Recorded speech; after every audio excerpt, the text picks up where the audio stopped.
Futurity is very important. It's becoming, I think, among the scholarly studies that have emerged around Afrofuturism, of the nexus between race and technology, the impact of innovation on global society, has really structured more attention toward issues of agency and possibility.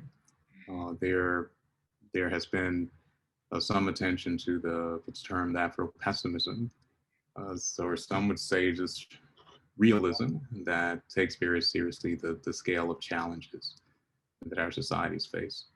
And, and then on a more pragmatic dimension, beyond academic discussions about the future, it's just very clear that we have some significant hurdles before us. I think it's fair to say that inequality is going to be the grand challenge of our time. It is becoming much more difficult to address issues of equitable access to resources. And one of the questions on the horizon is the future of work and the future of wealth, and who's going to become more expendable.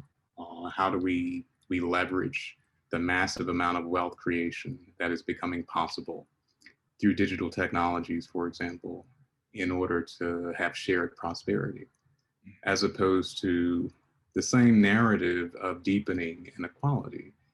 Those are very serious challenges that certainly scholars need to engage with, and that practitioners across multiple domains in our systems of healthcare, as we see now, right? The equitable access to having some recourse to a global pandemic.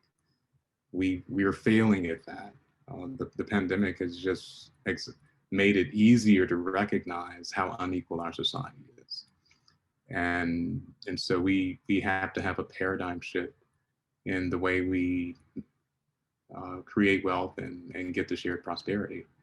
Because right now our course is set to deepening that inequality.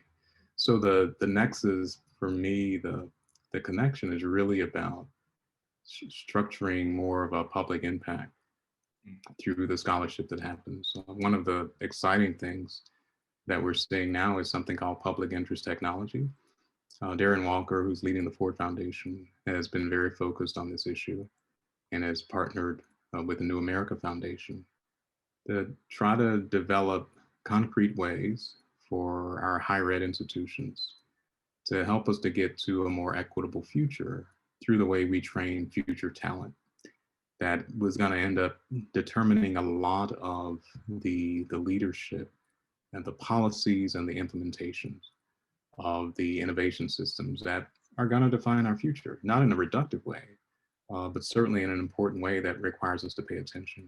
And so I think the more work we can do as humanists to understand the need for more social justice oriented leadership and training and preparation in the future of talent to participate in deciding what that innovation society is going to look like and how the wealth creation is going to happen and what steps we need to take to get to shared prosperity, I think the better position we will be as humanists to execute our work in a way that can hopefully transform those futures away from some of the most drastic dystopian scenarios that are possible, and to have a different set of possibilities to take us to a more equitable set of outcomes.